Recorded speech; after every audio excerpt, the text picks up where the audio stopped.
quotation I saw in medical school by Thomas Edison. It said, "The doctor of the future will give no medicine, but instead will interest his patient in the care of the human frame, in diet, and in the cause and prevention of disease." And one of Thomas's brighter ideas. And when I saw this quote in medical school, I just passed it right on by.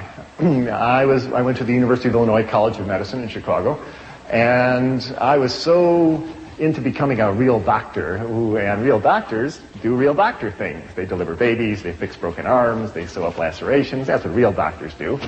And diet was boring stuff. And nutrition, yeah, you send them down to the dietitian, and they figure out a 2,000 calorie diet, and don't bother me. And that's how I practiced medicine for the first 8 or 10 years of my career. Well, I have soon, late, come to realize how important what we eat really is in the creation and prevention of so many of the diseases that we see today. And I'll tell you how I came to those realizations. Now, the North American diet has changed. This is not going to be a technical lecture, but I did want to show you this one graph because there's some very significant lines here. The two top lines, the lavender line and the yellow line, are the amount of plant-based foods that are consumed in the United States and in Canada as well.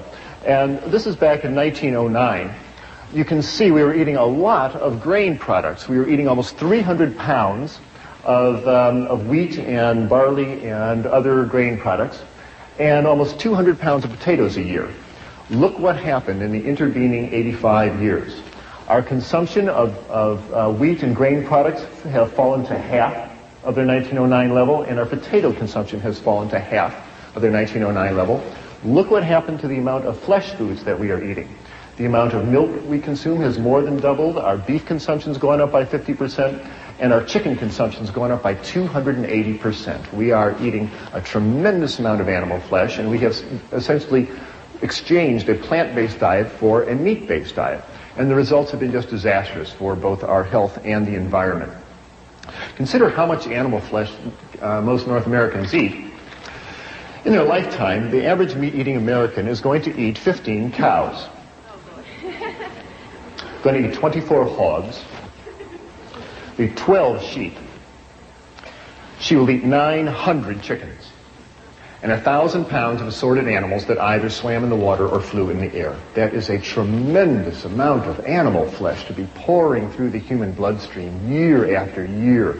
No wonder we wind up with clogged arteries and high blood pressure and cancers and a lot of other diseases, and I'll show you how those two are related. Let's talk about the health effects of an animal-based diet. Here it is, the great American dietary catastrophe in all its glory. I grew up thinking this is good food. What's for lunch, Mom? Oh, I got something good for you, son, she'd say. And she would give me some food like this. And my mother didn't know, and your mother didn't know. They didn't know that the sausages and the eggs and the ham were just loaded with fat and cholesterol. And this is a coronary artery thrombosis waiting for some place to happen. Now, what is the effect on your body when you eat food like this? Well, the effect was brought out very dramatically to me about 10 years ago. I was on the cardiovascular anesthesia service. That's the service that deals with people's hearts and blood vessels. And like all good anesthesia residents, I was making my rounds one evening to see my patients for next morning's surgery. And the last patient I was seeing, I pulled back the curtain, and there was Mr. Phillips. Nice fella, but he was just huge. He weighed 290 pounds. And he was booked for a 4-vessel coronary artery bypass procedure.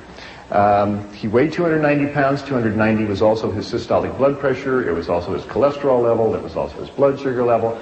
I called him Mr. 290. Nice guy, but really clogged up in his arteries. And because it was late at night, it was too late to call the blood drawing technician up to draw his blood test, I drew his preoperative blood work into a glass tube. And I put it out at the nurse's station, and later I came by to pick up the blood tube and take it down to the laboratory. And when I looked at the tube of blood, I couldn't believe my eyes. When you draw blood into a glass tube and let it sit there for an hour, it separates out into two parts. And the red clot settles to the bottom, and the liquid part of the blood, the serum, rises up to the top. Here you see two tubes of blood, and the tube on the left is normal serum, is normal blood. Here you see the dark red clot. And this golden yellow liquid, this is normal serum. This is what your blood is supposed to look like. But I looked at Mr. Phillips' tube, and it was just shocking. The serum floating in his tube was thick and greasy white. It looked like Elmer's glue. It stuck to the sides of the tube when I shook it. I went back into the room. I said, Mr. Phillips, did you eat before you came to the hospital? He said, yes. I said, what did you have? He said, I had a double cheeseburger and a milkshake. And when he said that, I realized what I was looking at was all the fat in the beef burger, and the butter fat, and the cheese, and the butter fat, and the ice cream, and the butter fat, and the milk had oozed out into his blood and turned his blood fatty. It's a well-known clinical phenomenon. It's called lipemia, and it happens every time you eat a fatty meal. You turn your blood fatty, and your blood stays this way for 4 hours until your liver can clear it out of the bloodstream. If you are like most North Americans and eat bacon and eggs for breakfast and a cheeseburger for lunch and fried chicken for dinner and ice cream for dessert, you're keeping your blood fatty all day. The stuff never clears out of the bloodstream. You keep your blood fatty for 40 years, 50 years, 60 years. What do you think is going to happen to the arteries carrying all that fat? I will show you what happens to the arteries carrying all that fat in a few minutes, but it's a disaster. There's a lot of fat in the North American diet, and it's hidden in most foods. You can see the fat around a T-bone steak, but most of the fat is in the muscle of the animal, and it's hidden in the dairy products. And most of the folks who present food to us don't want us to think about the fat, especially the fast food industry. They really don't want you to think about how much fat is in their burgers and hot dogs, except one chain of fast food restaurants in Los Angeles. There is one burger chain that is very forthright about the reality of the fat content of their diet, and they come right out and tell you clearly on their marquee about the product that they're selling. Now, if you stood outside the exit door of this restaurant or McDonald's or any other fast food restaurant where people are shoveling in their cheeseburgers, if you stood at the exit door with a needle and a syringe in your hand and drew blood on the people walking out the exit door, what you would see is most of the blood would be as fatty as Mr. Phillips' blood tube.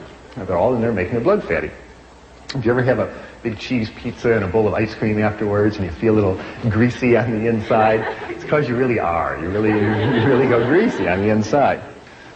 Animal fat comes in 3 flavors in the North American diet. It comes in the form of red meat, and the fat is in the meat. It is in the fibers of the animal's muscle, and just trimming off the white fat around the edge of the steak really does not lower the fat and cholesterol content significantly of the meat. So red meat is the #1 source of fat and cholesterol in the North American diet. The second is the yolk of hen's eggs. The egg of a chicken is meant to hatch baby chicks. And the yolk of the hen's egg is one of the most concentrated gloms of fat and cholesterol on the planet. It is made to power that baby chicken for 21 days with no other energy. And when you run egg yolks through your bloodstream, you turn your blood fatty, just like Mr. Phillips. And the third source of fat in the North American diet comes from that white fluid that comes out of the udder of a cow. Now, cow's milk is a high-fat fluid exquisitely designed for turning a 65-pound calf into a 400-pound cow in a year. That is what cow's milk is for.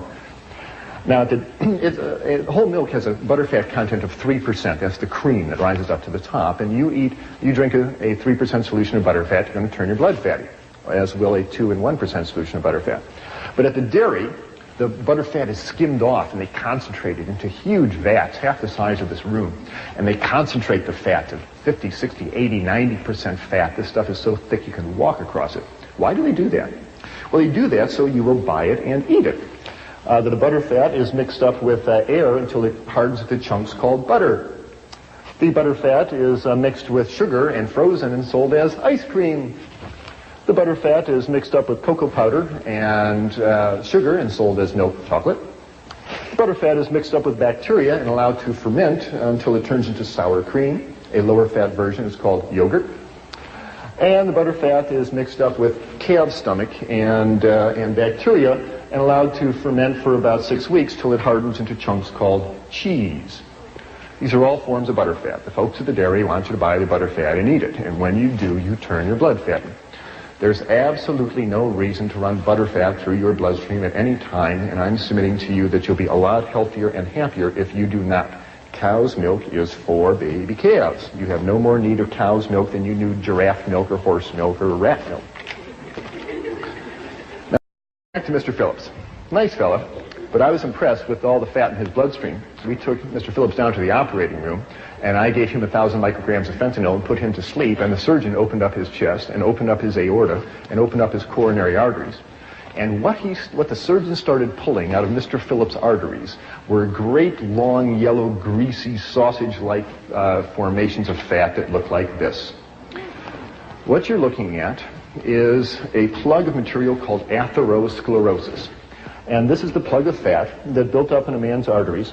The artery was a tube coming out at you from the screen. The artery wall has been cut away, and you're just looking at the fat that built up. It started around the edge of the blood vessel and started moving in on the blood flow channel as the years went by. And the blood flow channel got smaller and smaller and smaller till only this dark red spot was left for the blood flow to come through. And when a clot formed here, it stopped the blood flow completely through that artery. And because it happened in this man's right coronary artery, it stopped the blood flow to his heart and bought him a ticket to the autopsy table.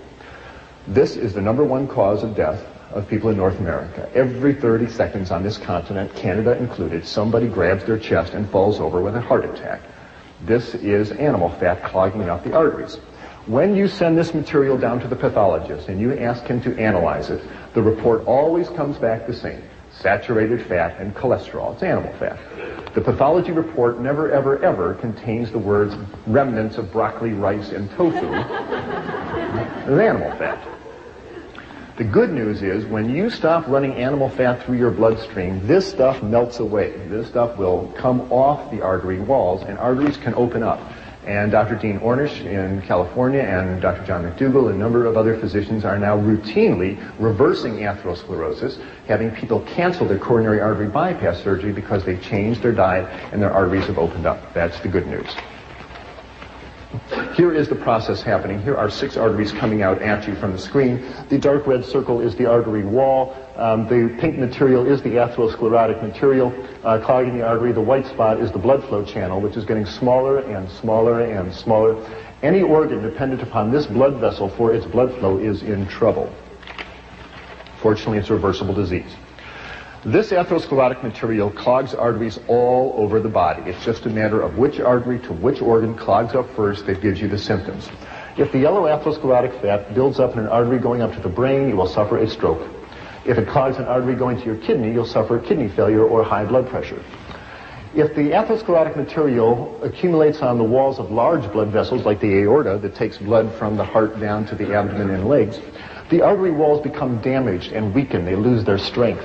And the high pressure in the blood vessel causes the artery to balloon out, forming an aneurysm, which can then rupture, leading to emergency surgery or death.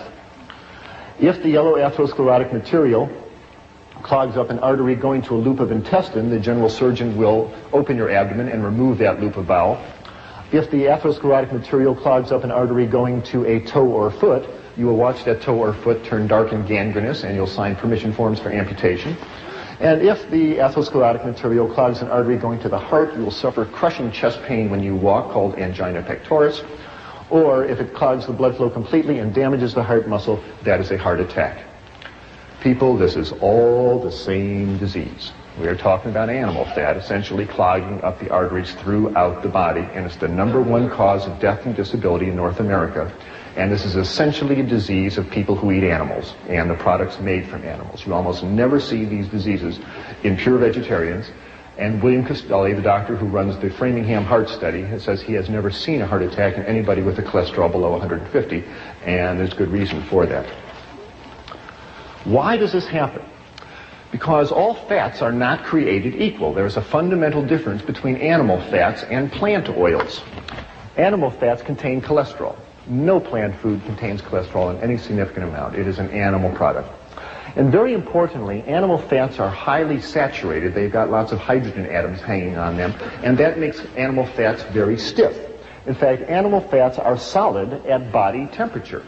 If you're in a kitchen on a summer day and you've got a piece of T-bone steak on the counter and it's 98.6 degrees out, the same as your body temperature, the fat on that beefsteak is solid. It's a nice white chunk sitting there.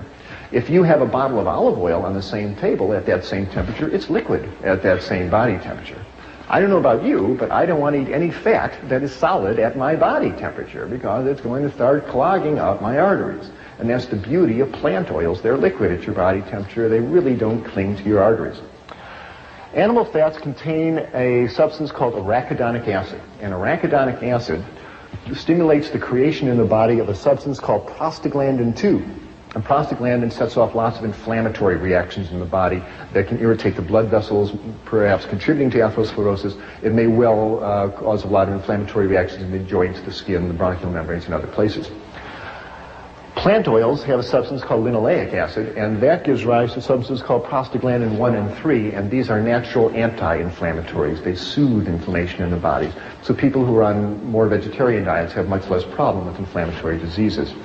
Fundamental difference. You have no need to take animal fats into your bodies at all, and I really suggest you meet all your fat needs, and we need about 50 grams of fat a day. Get it from plant oils. You find it in grains have oils, legumes have oils, nuts, seeds. There's lots of oils available in the plant kingdom. That's where you should meet your oil needs, not from the fat of animals. The other thing about fats is make you fat. Animal fats stick to you. When you eat fats of animals, those fats wash through your bloodstream, and as they cross as they flow through your fat stores under your skin, they stick there. You've got fat cells looking for pre-made fats, and you eat the fat of animals, they stick there. What you see hanging on this man's abdomen really isn't even his fat. That is the fat of all the cows and pigs and chickens and ducks and turkeys and other slow animals that were walking past his table when he had a fork in his hand. Not his fat. The good news is, if he changes his diet and starts eating rice and vegetables and good plant-based foods, this stuff melts away, and people get leaner. It certainly happened to me. Remember the old nursery rhyme of Jack Sprat, who could eat no fat, his wife could eat no lean? You always see Jack portrayed as a lean fella because he ate no animal fats. Mrs. Sprat's always seen sitting down. She has a hard time getting up. Her knees hurt her, her blood pressure goes up, her diabetes gets out of control, so she should be sitting down. The lesson of Jack Sprat was certainly not lost on me, because back in the operating room in Vancouver, here I was, and now I'm the anesthetist, and I'm standing at the head of the table looking down into the surgical wound, and I'm seeing all this fat in these people's arteries. And I did most of my growing up on a dairy farm in Wisconsin. I've been milking cows since I was 6 and driving tractors since I was 8.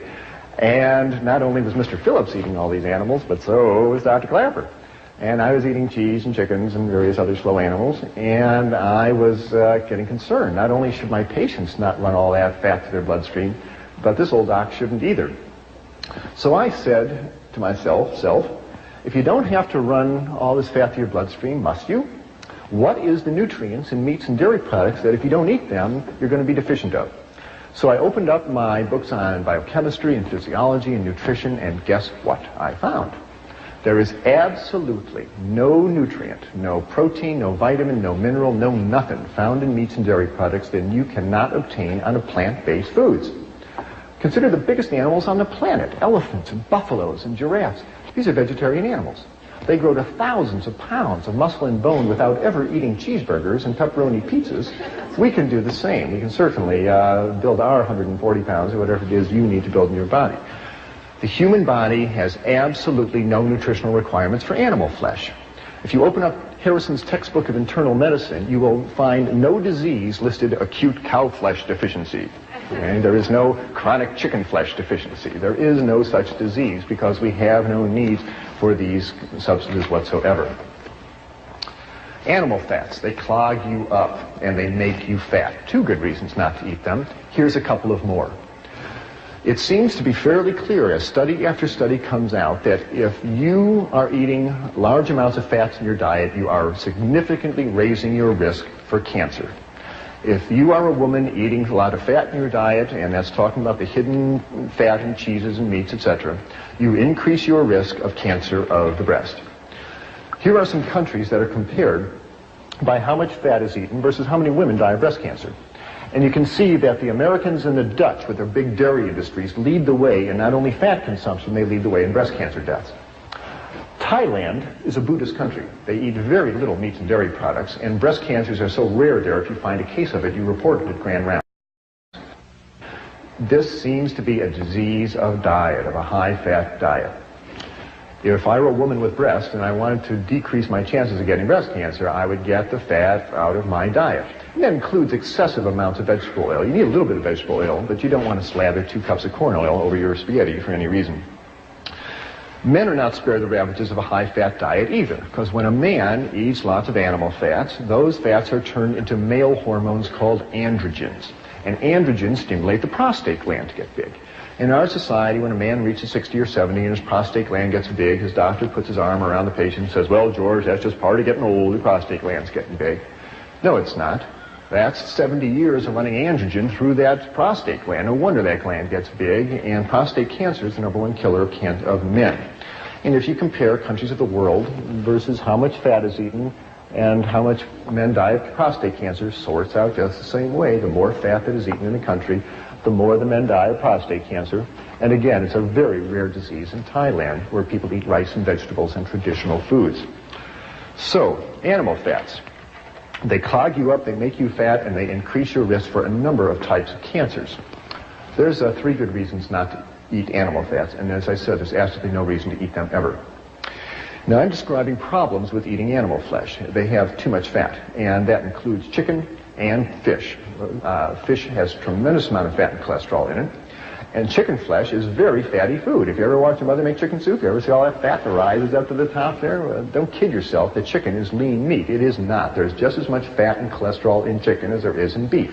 Animal muscle is animal muscle, and when you eat it, it raises the level of fat in your blood, and you do not need it. There's another problem with eating animal flesh. It has too much protein.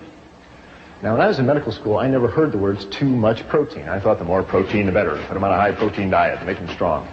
Tain't so. You better believe there's such a thing called too much protein, and most North Americans suffer from it. First of all, what is protein?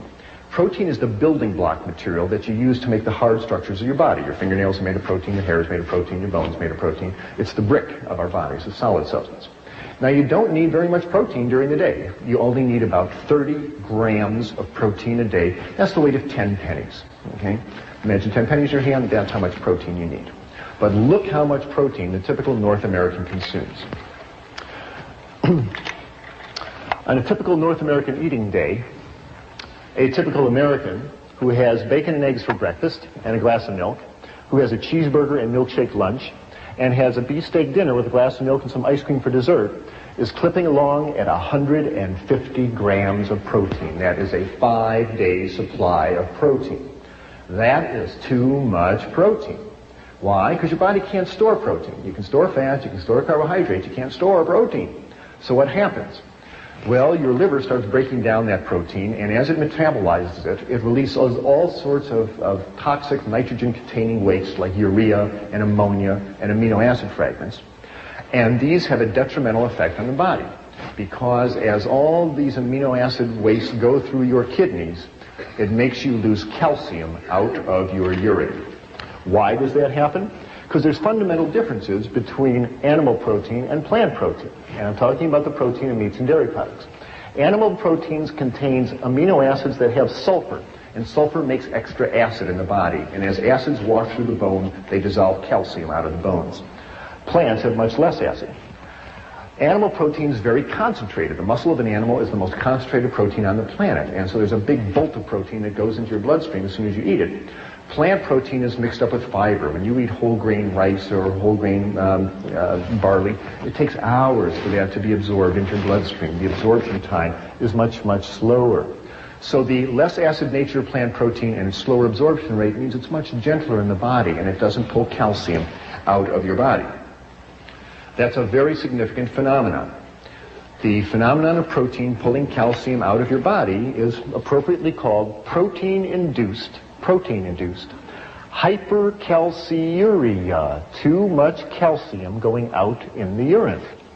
What I'm saying is, and it's well documented, when you eat a big bolt of animal protein, whether it be red meat or chicken or fish or even milk, the acid nature of the protein washes through the bones, dissolves the calcium, which then goes out in the urine. And what I'm telling you is that every time you eat a piece of chicken, and every time you eat a piece of fish, ladies, for the next 3 or 4 hours, you urinate calcium out of your body down the toilet. And the investigators who've documented this many times clearly say that high protein diets cause a negative calcium balance, even in the presence of more than adequate dietary calcium. Even if you are taking calcium tablets and drinking milk, protein is such a potent yanker-outer of calcium out of your body that you will not be able to keep up with the calcium loss. Does that ring a bell with anybody? It did with the investigators.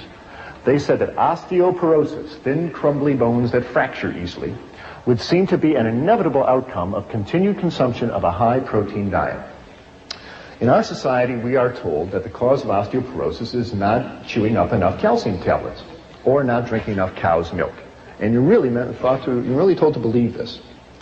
There's a lot of medical evidence that says this just is not so. And this was clearly shown, I feel, in a study that was released by Cornell University recently, done by Dr. Colin Campbell, where they investigated thousands of people in the Republic of China.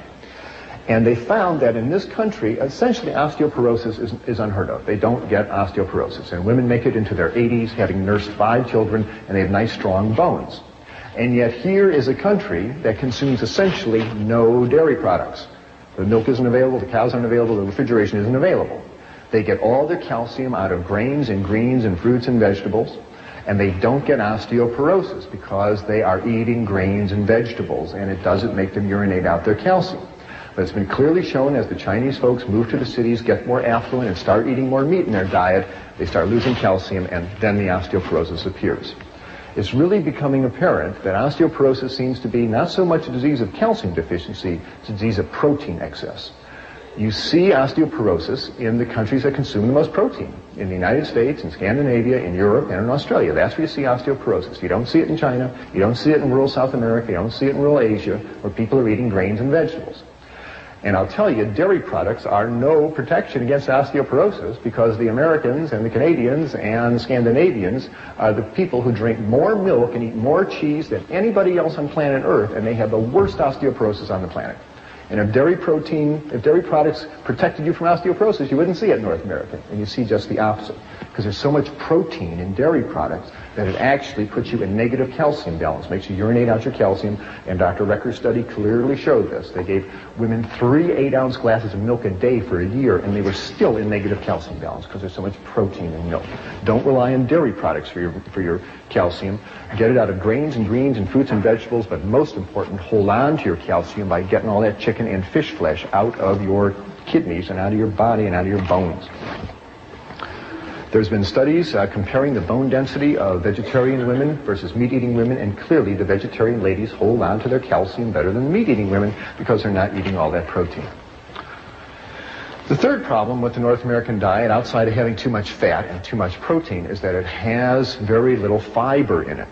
Plant fiber are the starches and sugars in plant foods that are not absorbed out of the intestine into the bloodstream. They stay in the intestine. They pass through the intestine. These plant fibers draw water into the intestine. They make for a nice soft fecal material, makes for nice normal bowel function. And very importantly, when meat is eaten, and the meat gets down to the colon, the large intestine, the bacteria in the large intestine break down the meat proteins and the bile acids that the liver secretes to digest them, breaks these substances down into cancer-causing substances, into carcinogens called benzopyrene and nitrosamine. And you smear these cancer-causing substances on the inside of your colon for 50 years, 60 years. What do you think is going to set off in there? President Reagan found out the hard way, as 60,000 North Americans do every year. They opened up his colon and found a big fungating cancer of the colon. This is essentially a disease of meat-eating people. You very rarely see this in vegetarian people because they're not smearing all that meat protein on the inside of their colon. Another good reason to consider eliminating animal products from your diet. You will substantially lower your risk of cancer of the colon. Numerous studies have now shown that. Why does all this happen? Good heavens, what a set of catastrophes to fall on you just because you want a cheeseburger for lunch. That doesn't seem fair, does it? Well, to me it seems pretty logical. Because our digestive system simply is not that of a mountain lion. We are not carnivores, no matter how you look at it. In fact, if you compare the digestive system of man to a mountain lion, and that of a true herbivore like a horse, you find we are far more like the herbivore than the carnivore. If you look at the mountain lion, you'll see that the jaw joint is an up and down vertical hinge. Jaws of your house cat and mountain lions open up and down like a trapdoor. They cannot chew from side to side if they wanted to because their jaw joint won't permit it. Horses, antelope on the other hand, have nice sliding jaw joints that permit them to chew in a rotary motion. And that works very nicely with their flat grinding molar teeth in the back of their lower jaw, which allows them to grind up grains and greens and grasses. That is exactly the same arrangement that you and I have. We have nice sliding jaw joints and flat grinding molar teeth. The back teeth of your house cat or a mountain lion are overlapping, shearing fangs for tearing flesh. We really don't have carnivorous teeth. The stomach acid of a mountain lion is 20 times more concentrated than that of either a horse or a man, because mountain lions are digesting flesh, which is protein that needs a lot of acid. These animals are digesting carbohydrates that require a lot less acid to digest. And finally, the mark of the intestine is a very key differentiating point. Whoever designed the mountain lion seemed to know again that when meat sits in the colon, it breaks down into carcinogens. And those cats do not want that meat sitting in the bowel for very long. And on a mountain lion, the intestine is 12 feet and out. It's time to move that stuff right out. That's a mark of a carnivore. The herbivores have the opposite situation. Horses and antelopes and gazelles are chewing up plant fiber all day. Their enzymes need a long time to break down all the plant fiber. So it's in the herbivore's interest to have a great long intestine, and herbivores do, and so do we. If you were the size of a horse, your intestines would be 1.5 times the length of a horse's intestine. We have great long herbivorous intestines, not very much acid in the stomach, flat grinding molar teeth, and sliding jaw joints. We are way more designed like an herbivore than a carnivore. Now, I'm not saying we are complete herbivores, and we do have the ability to digest small amounts of meat, I believe, as an emergency ration to get us through times of famine. But if you eat a diet of all meat, like a mountain lion, you'll die. If you eat a diet of all vegetable products, you'll thrive, and it's been shown throughout history. Now, when I make these comparisons, inevitably somebody points to their canine teeth in their upper jaw and they say, aha, what about these? Why were we given sharp teeth like this if we weren't supposed to be eating meat? To that, I can only reply that these canine teeth in our upper jaw work very well for biting into apples and bananas and potatoes, but they really aren't carnivorous teeth. If you want to see what a set of real carnivorous teeth look like, here they are. Now, if your teeth look like this, you can walk into McDonald's, order 3 Big Macs, say, don't bother to cook them, I'll take them just like they are. But seriously, if you look at the canine teeth on this big cat, compared to the central incisors, you'll see the canines are much longer than the central incisors. If you look in the mirror at your own teeth, you'll find that your canines are shorter than your central incisors. They just don't work well for biting through flesh. And if you think they do, run this little thought experiment. Imagine running out to the nearest cow you see, jump on its back, open your mouth, and take a big bite out of its backside. Now what are you going to find? You're going to find that your mouth is very small, and that your teeth are very short, and that you can't bite through that animal's hide, let alone its muscle, and you're going to get bounced off that cow and walk away very hungry. So the effects of an animal-based diet on the human digestive system and the human body have just been disastrous. It has led to an epidemic of clogged arteries, of obesity, of cancer of the colon and the breast and the prostate gland, drains calcium out of our bone, it gives us high blood pressure, and fats on the body soak up insulin, and insulin is what you need to burn up your blood sugar. And people who are obese frequently have adult-onset diabetes, and they can't handle their blood sugar. As people get leaner, their fat stores go down, it frees up their insulin, and many patients in my practice have had their diabetes go away because they get nice and lean and they've got plenty of insulin that works. And this has been my experience in my medical practice. When I saw Mr. Phillips and all that fat in his blood, and I decided to change my diet, wonderful things happened. I learned how to make a couple of good breakfasts and lunches and dinners. And I took a walk every day, and something remarkable happened in my body. First of all, most clearly, a 20-pound spare tire of fat around my waist, which I couldn't shake, even though I was running 5 miles a day. That spare tire in 6 weeks just melted right away, and I started waking up in a nice lean, light body, and it felt great. My cholesterol level dropped down from 220 down to 140. My blood pressure, which had been 150/90, dropped down to 110/70, and it felt wonderful waking up in a nice, lean, light body every day. Well, with that, I knew that there was not only a change in my life, but there was a change in my medical career happening, because there I was learning to be an anesthesiologist, and I was literally spending my day putting people to sleep. And I felt that if I wanted to be a good physician and keep people out of hospitals, it was time to help them wake up. So I had 6 months left in my residency, but I went to the head of anesthesia and said, sir, as much as I enjoy anesthesia, I'm going back to general practice. And I did. And I moved down to Florida, and I opened up a little clinic. But this time I was smart. In the clinic, I put in a little kitchen, because you just can't tell what people not to eat. You got to say, here's what you eat. And I had a vegetarian chef come in, And we showed people twice a week how to cook grains and make salad dressings, and we showed them breakfasts and lunches and dinners. And those people who could eat in that delicious style, and it's delicious, and take a walk every day, noticed the same wonderful changes I did. I'd have them come in the office and step on the scale and get their blood pressure checked. And as the weeks went by, this marvelous downward progression of numbers started showing up on their chart. Their weight would go down by about 2 pounds a week if they were overweight. If they had high blood pressure, the blood pressure would come right on down. If they had high cholesterol, the cholesterol level would come right on down. If they were diabetic, their blood sugars would come right on down to normal.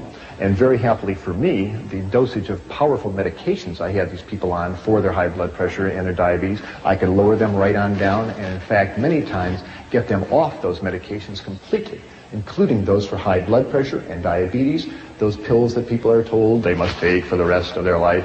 It's not that hard to get someone off high blood pressure pills. Just get all that fat and sodium, which is found in the meats and the dairy products, out of their diet, and most people's high blood pressure comes down to normal.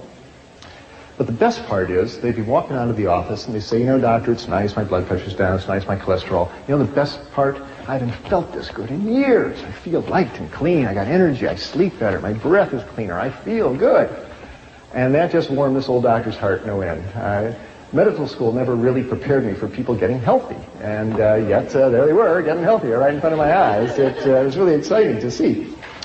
Now, the problems that I mentioned with meat, too much fat, too much protein, and no fiber, are common to all meats, whether it be red meat or poultry or fish. Have no illusions. Animal muscle is animal muscle, and they all have too much fat, too much protein, and no fiber.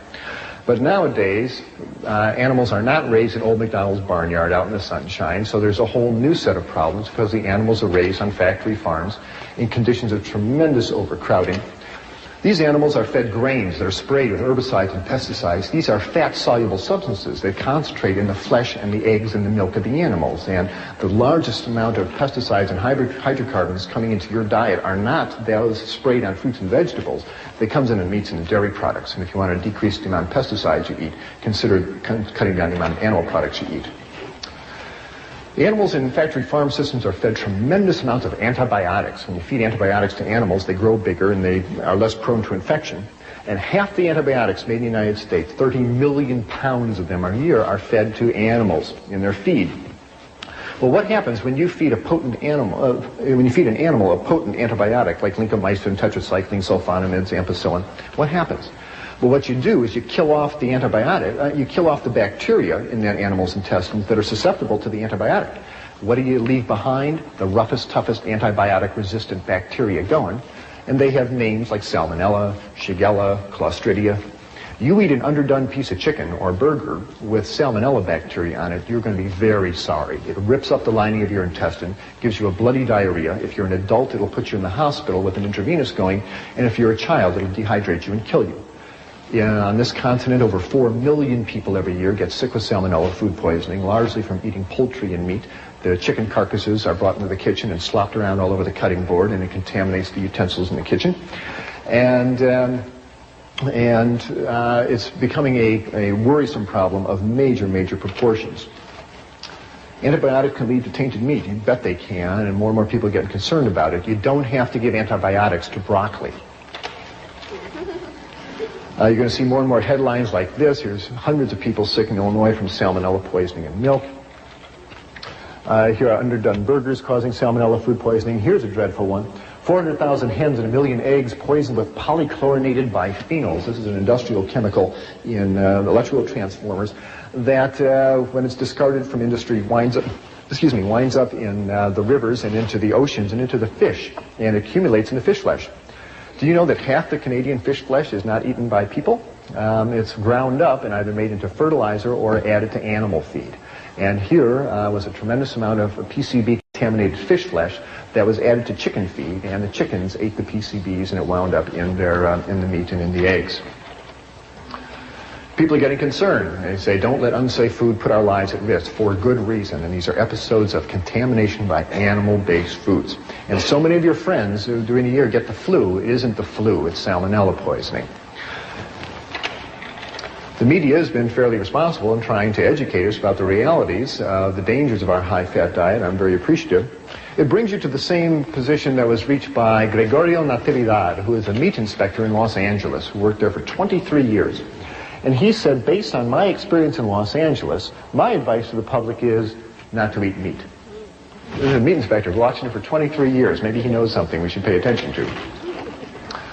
Here's another reason why I should consider changing our diet. Our kids are eating a lot of fat, and it is hurting them. Our children in North America are fatter than ever before, and their cholesterol levels are higher than ever before, and we are seeing heart attacks in younger and younger people. Don't kid yourself. A heart attack is not something that falls out of a tree on you at age 50. This stuff builds up in your arteries from childhood.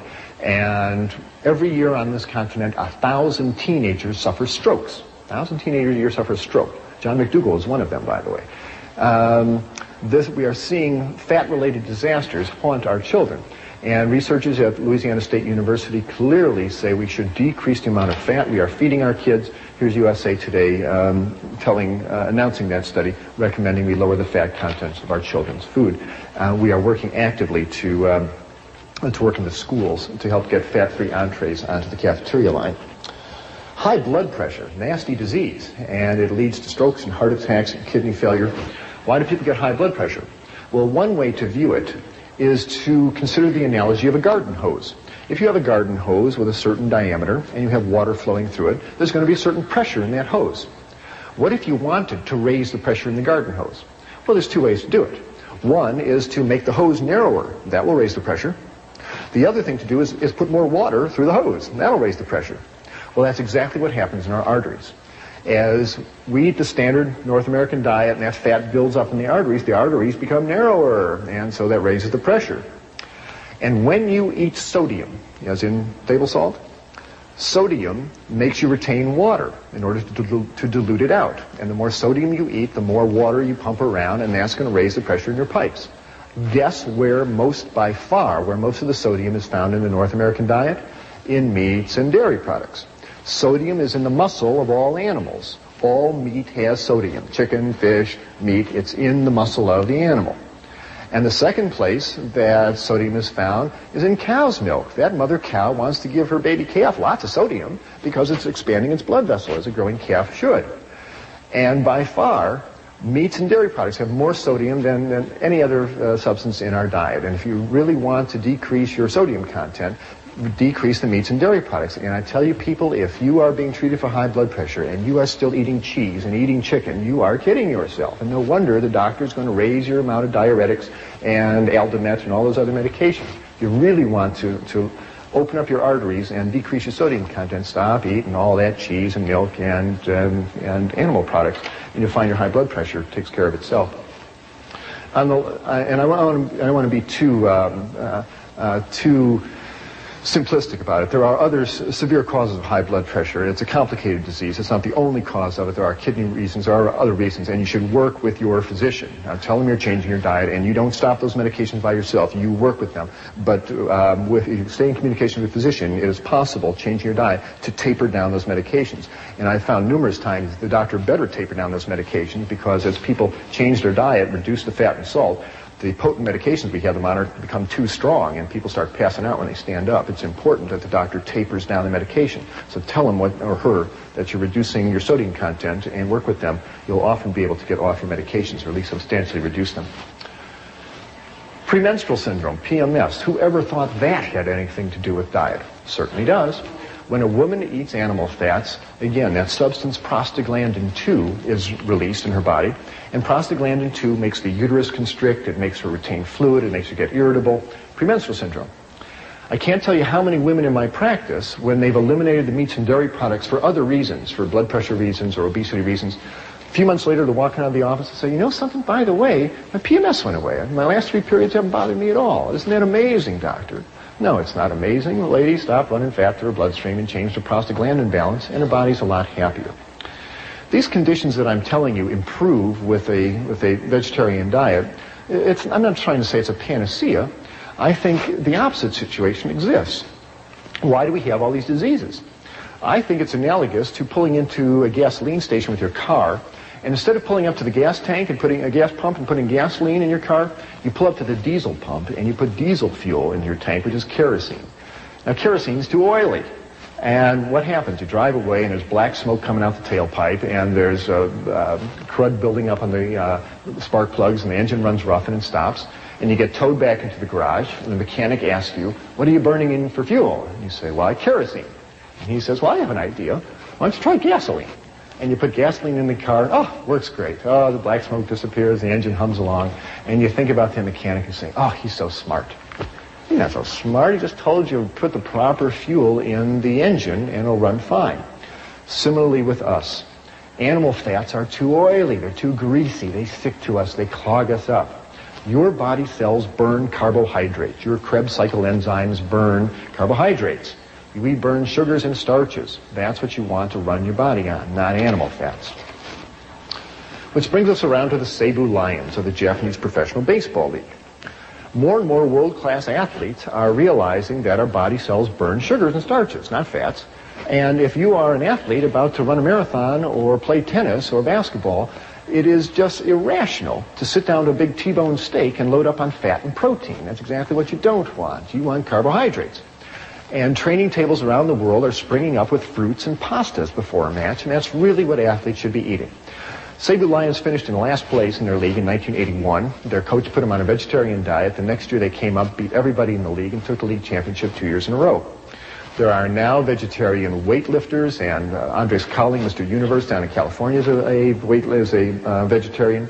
James Donaldson, the big 7'3" in center of the Dallas Mavericks, is a vegetarian. There's marathon runners that are vegetarians, cyclists, tennis players. You don't have to eat a bull to be as strong as one, that's for sure. We need a higher viewing of nutrition altogether. The one that we've been given simply isn't working very well. We need a higher viewing. What is the higher viewing? Well, let's talk about the one that isn't working very well. If you learn nutrition like I did, you learned it off this silly poster that hangs in grammar school walls all over this country. And it essentially says that food comes in 4 groups and 4 groups only. It comes in the milk group, in the meat group, in the fruit and vegetable group, and the grain group. And you better have some of every group every day, or you risk becoming sick, malnourished, or dead. Subtle message, but it's what the kids are given. It's what I grew up with. Maybe it's what you grew up with. People, let's get real about the basic 4 food group scheme. It was not, repeat, not, handed down to Moses on Mount Sinai with the 10 Commandments carved in stone. The basic 4 food group scheme was invented by the United States Department of Agriculture in 1956 to promote the sale of meat and dairy products. What do you really need to run your human body? Nutrition 101. What do you really need? You need 5 things. It has nothing to do with cheeseburgers and milkshakes. The human body has no nutritional requirement for animal flesh, none. And it functions superbly on a balanced, varied diet of plant-based foods. 5 things you require. Protein, water, vitamins, minerals, and energy. That's what you require. You need a little bit of protein, 30 grams a day. It abounds in grains and legumes and fruits and vegetables. That's no problem getting enough protein. You need 2 quarts of water every day. That's found in the water you drink, the juices you drink, the fruit and vegetables that you eat. That's no problem. You need vitamins and minerals. They are found in green and yellow vegetables. Have a nice salad every day, a couple of carrots. You get all the vitamins that you need and all the minerals. We'll talk about vitamin B12 in a minute. Even that comes from plant-based foods. And you need energy to fire your muscles and make your nerves work. But energy is found in the sugars and starches that are found in fruits and vegetables and starches, and oils that are found in whole grains and avocados and vegetable oils. There's plenty of energy available. It's all you need. Protein, water, vitamins, minerals, and energy, and a little bit of fiber to keep the intestines working normally, but that's an automatic if you're eating whole grains and fruits and vegetables.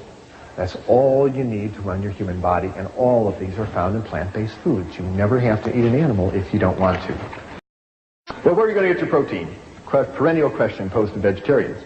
The same place that elephants and buffaloes and giraffes get their protein, you get out of plant-based food. Grains are loaded with protein. In your diet every day, you need 5% of your calories as protein. Grains are 10% protein. So all the breads that you eat, the dinner grains, rice and barley and millet, have lots of protein. The pastas that are made from whole grains, lots of protein. Legumes, anything that grows in a pod is a legume. Beans, peas, chickpeas, lentils, 25% protein, loaded with protein. Green vegetables. No one ever told me broccoli has lots of protein. It sure does. 15% protein in green vegetables. Nuts are a nice source of protein. People say, oh, I don't want to eat nuts. It makes you fat. Not if you're not running butter, fat, and cheese and egg yolks through your bloodstream. Have a handful of almonds. It's not going to hurt you, and you can use the calcium and the protein for good advantage. Sprouts are a nice source of protein. So are seeds, sunflower seeds, sesame seeds, pumpkin seeds. Lots of protein available. You cannot consume a calorically adequate 2,000 calorie diet made up of grains and legumes and green vegetables, nuts, sprouts, and seeds without guaranteeing yourself 50 grams of high-grade protein. It's in the plant foods. And you don't have to combine grains with legumes. That whole wise tale that they're incomplete proteins is a myth. All plant proteins are complete in and of themselves. Grains are complete protein, beans are complete protein, greens, well, they're all complete. If you want to combine them, that's nice, but have no protein neurosis that if you don't put tofu spread in your whole wheat bread, that is a waste of time. They're all complete proteins all by themselves. And protein from plant foods do not yank the calcium out of your body the way protein from animal foods do. Where are you going to get your calcium? If you're not drinking milk, get your calcium from the same place cows get their calcium. I mean, think about it. Cows don't drink milk. Where do they get the calcium? They get it from green plants. All green plants have calcium in it, and all the broccoli and collards and kale that you eat. Nuts have calcium, seeds, grains. Calcium's in all plant foods. It's easy to get enough calcium, and again, the important thing is that if you're not eating all this concentrated protein in the chicken and the fish, you'll hold on to your calcium and you'll avoid osteoporosis. By the way, the ethnic group with the worst osteoporosis on the planet are the Eskimos. Eat all that fish, they wind up urinating out the calcium. They dug up an Eskimo skeleton of a lady who died 500 years ago in the ice. She had terrible osteoporosis. So what in the world do you eat? Good heavens, he's taken fish away from us and cheese away from us. What is there left to eat? Well, I really think we ought to be basing our diet on grains. Here is a cross-section of a kernel of wheat, but all grains, barley, oats, millet, rye, are all basically built the same way. Here is the new young wheat plant, and this is the germ, and it's rich in protein and vitamins and minerals and oils, and it's a great source of protein and minerals for us. Here is the starch, the carbohydrate that fuels the little plant. It fuels us just beautifully as well. And all this is wrapped in a layer of bran, the fiber, and it is an excellent package of nutrition for us. Now, who eats grains, you must say? We're not horses. Who eats grains? Well, we do. All the whole grain bread that you're eating has lots of nice protein and fiber in it. And you can have 4 slices of this a day. You will not get fat. It's just carbohydrates and water and fiber, and you'll either burn it or pass it out. I hope nobody is eating white Kleenex bread anymore. If you're going to be eating whole grain bread, get the benefits of all the bran and the protein and the fiber as well. Cereals, nice source of whole grain goodness, and there's lots of good whole grain cereals available in the supermarket these days. This material is called tofu yogurt. I'll tell you about tofu yogurt in a minute. You can cook grains up and add a nut butter like sesame seed butter and turn it into a nice grain loaf, and it takes the place of meatloaf, and you serve it with gravies and sauces. You can take this same grain mixture and mix it up into burger patties and make grain burgers, and it takes the place of hamburgers, and you serve it on a bun with lettuce and tomatoes and sprouts. One nice thing to do is one morning in your kitchen, make up about 50 of these, wrap them in wax paper, and put them in your freezer. Now you got a whole freezer full of burgers. You come time for lunch, whip out a couple, put them in the toaster oven, heat them up, and you got an instant lunch. You don't have to slave over a vegetarian banquet every time. Use your freezer. These foods last a long time. Pastas are a nice source of grain goodness. There's lots of whole grain pastas, corn pastas, oat pastas available these days. Grains can be added to soups. You have vegetable rice soup, bean and barley soup. Wonderful place to get grain goodness into your diet. And a big bowl of this kind of soup and a hunk of dark bread makes a wonderful, nutritious lunch with no cholesterol. Corn is a nice grain. Enjoy it often. Rice is a nice grain. It fuels half the people on the planet tonight. Legumes, wonderful source of protein. 3 tablespoons of this bean salad will give you as much protein as a chicken dinner, but it won't yank calcium out of your bones the way chicken flesh does. The bean family is huge. Lima beans, zucchini beans, navy beans, great northern beans, lots of beans. People say, well, I want to eat beans. Well, they give me gas. The way around that, by the way, is to realize that most of the gas problem comes from a sugar on the surface of the bean called hemicellulose. And hemicellulose is soluble in water. So, if you're going to be making bean soup or bean chili, the night before, take the beans, put them in a pot, cover it with water, and let them soak overnight. The next morning, spill off the soaking water, rinse the beans a couple times, and you'll get rid of most of that hemicellulose and stay a lot more socially acceptable to your friends. Lentils, nice source of protein. Soak them, season them, enjoy them. Probably the legume protein that's consumed most by vegetarians is soy protein in the form of tofu. Tofu is found at all supermarkets these days. You buy it with it's dated, like milk. You buy the tofu with the date furthest in the future, so it's the freshest tofu. Take it home, open the package, spill off the soaking water, take the block of tofu, put it in a bowl, cover it with water, and you store it in your fridge under water. Every morning, just change the tofu water, and it'll keep for a while. But it shouldn't keep that long in your fridge. You ought to use it. Now, some people say, I tried tofu once. Yuck, it's bland and yucky. It doesn't taste good. Well, that's because tofu is a raw ingredient. Pastry flour doesn't taste great either until you do something with it. You got to make it into cookies and cakes. Same thing with tofu. What do you do with it? Well, lots of things. It's a great meat substitute. It's a great transition food, even though it's a processed food. You can cube it up and put it in your stir-fried vegetables, and it takes the place of meat. We've got protein here. There's soy protein in the tofu, green vegetable protein in the broccoli, nut protein in the walnuts. There's lots of protein. Serve this over rice and noodles, and you'll get easily the protein that you would out of a meat meal, but without the calcium-losing effect of all that animal protein. Tofu can be cubed up and added to salads. It takes up the place of, the salad dressing and enhances the flavor of the salad. You can scramble tofu. You can mash it up and add a yellow spice called turmeric and some sesame seed butter, and you put it in your skillet, and it turns into a beautiful scrambled egg substitute that can be served over toast. You can mash up tofu and brown it and turn it into spaghetti and tofu balls. You can make tofu cream pie, tofu cheesecake. This is not a diet of deprivation, let me tell you, by a long shot. This slide is to remind me to tell you that you should not eat all your foods all processed. The more you cook food, the deader it gets. You heat up food and it starts losing vitamin contents, the proteins coagulate, the fats denature. Cooking food devitalizes it.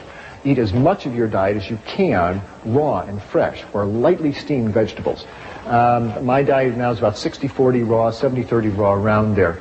I can't do a whole raw diet right now. It's not time for me to do that. When I try to do that, I lose weight and start dreaming about potatoes and spaghetti, and so I go back and eat cooked foods. But when I eat all cooked foods, I'm loggy and heavy, and that doesn't feel good either. So think about moving your diet more towards uncooked foods. Vegetables, again, should be lightly steamed or just a quick stir fry and a walk and out. Don't deep fry anything. Keep that food as fresh and vital as you can. I'm here to help dispel illusions. This is the kind of attitude we can no longer afford. We got to stop kidding ourselves about what we are doing on this planet, because our dietary and lifestyles are ripping this planet up. Victor Hugo said, "No army is as powerful as an idea whose time has come." We've got to start living reverently on this planet. We've got to start being gentle with the life support systems upon which we all depend, including the waters and the rivers and the trees and the animals and the earth itself. And changing our diet, along with controlling our population and getting clean energy supplies, controlling our diet is absolutely key. You have that power every time you're in the supermarket or the restaurant. People say, think globally, act locally. There's nothing more local than your dinner plate. And you have the power to make yourself healthier and the planet. If I had to summarize this lecture in a single sentence, it's this. The single most effective thing anybody can do in order to make themselves personally healthier and make this ecosystem more stable and life-preserving is to reduce or eliminate the animal flesh in your diet. It is the single most effective thing that you can do. If we will do that, we will not only ensure a better future for us all, but we will redefine the relationship we have with every creature on this planet. If you want to know more about transitioning to a healthier diet, please stay tuned for information on available support materials.